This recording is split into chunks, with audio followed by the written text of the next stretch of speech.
আগামী ফেব্রুয়ারিতে জাতীয় নির্বাচন অনুষ্ঠিত হওয়ার ব্যাপারে আপনার মনে কি কোনো সন্দেহ আছে? যদি থেকে থাকে তাহলে এই কন্টেন্টটা আপনার জন্য। যা দেখার পর ত্রয়োদশ জাতীয় সংসদ নির্বাচন নিয়ে আপনার মনে থাকবে না আর বিন্দু পরিমাণও সন্দেহ। আপনিও বুঝবেন শুরু হয়ে গিয়েছে নির্বাচনের ডামাডোল। ত্রয়োদশ সংসদ নির্বাচন ও গণভোটের তফসিল ঘোষণার আগে রাষ্ট্রপতি মোহাম্মদ শাহাবুদ্দিনের সঙ্গে সাক্ষাৎ করতে গিয়েছিলেন এএমএম নাসির উদ্দিনের নেতৃত্বাধীন নির্বাচন কমিশনের সদস্যরা। বুধবার বেলা 11টার দিকে কমিশনের 5 সদস্য নিজেরা বৈঠকে বসেন। এরপর 11:40 আগারগাঁওয়ে নির্বাচন ভবন থেকে রওনা দিয়ে সোয়া 12টার পর তারা বঙ্গভবনে পৌঁছান। জাতীয় নির্বাচনের তফসিল ঘোষণার আগে একটি গুরুত্বপূর্ণ আনুষ্ঠানিকতা এই সাক্ষাৎটি।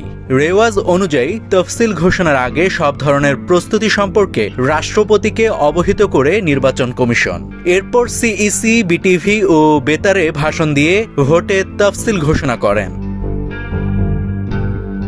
বুধবার বিকেলে আগারগাঁওয়ে নির্বাচন ভবনে সিইসির ভাষণ রেকর্ড করার কথা রয়েছে। এরপর সন্ধ্যায় বা বৃহস্পতিবারের মধ্যে তফসিল ঘোষণা করার কথা। সকাল থেকে নির্বাচন ভবনের আশেপাশে নিরাপত্তা ব্যবস্থা জোরদার করা হয়েছে। ফেব্রুয়ারির প্রথমার্ধে ভোটের তারিখ রেখে তফসিল ঘোষণা করা হবে।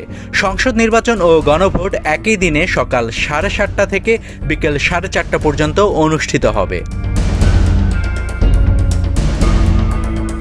এদিকে ভোটের হাওয়া লেগেছে রাজনৈতিক দলগুলোতেও। বিএনপি নভেম্বর মাসের 3 তারিখেই তাদের প্রার্থী তালিকা ঘোষণা করে দিয়েছিল।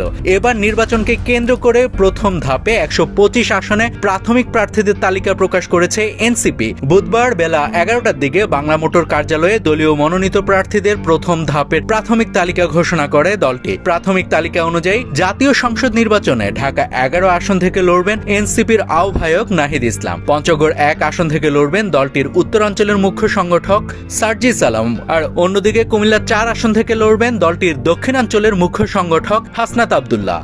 নাভিদ হাসান, সোনালী নিউজ।